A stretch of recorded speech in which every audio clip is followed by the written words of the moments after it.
ஒரு செயலை செஞ்சாலும் தை மாதம் செய்யணும்னு சொல்லுவாங்க. தை பிறந்தால் வழி பிறக்கும் என்கின்ற சொல்லாட்சியும் உண்டு.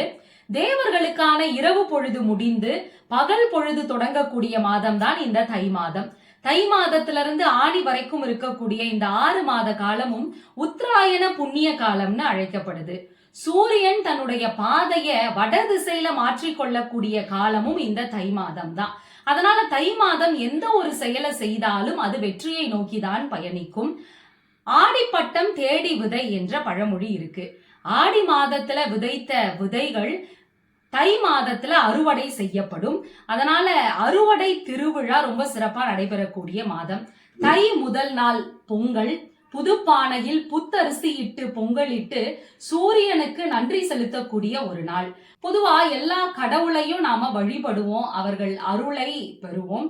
ஆனா சூரிய கடவுளை மட்டும்தான் நாம நேரடியாக பார்த்து வணங்கக்கூடிய ஒரு நிலை உண்டு. எல்லாவற்றிற்கும் உறுதுணையாக இருக்கக்கூடிய சூரியனுக்கு நன்றி செலுத்துற விதமா இந்த தை முதல் நாள் இருக்கு.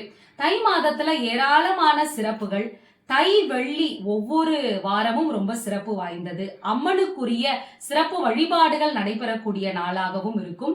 தை அமாவாசை, தை பௌர்ணமி, தை பூசம், வளர்பிறை, தேய்பிறை, தை கிருத்திகை அப்படின்னு தை மாதத்துல வரக்கூடிய ஒவ்வொரு நாட்களும் விசேஷம் நிறைந்த நாட்கள் தான். அதனால இந்த தை மாதம் நாம தொடங்கக்கூடிய எல்லா நிகழ்வுகளும் வெற்றி அடைந்து ரொம்ப சிறப்பாக இந்த மாதத்தினுடைய முதல் நாளை நாம் வரவேற்போம்.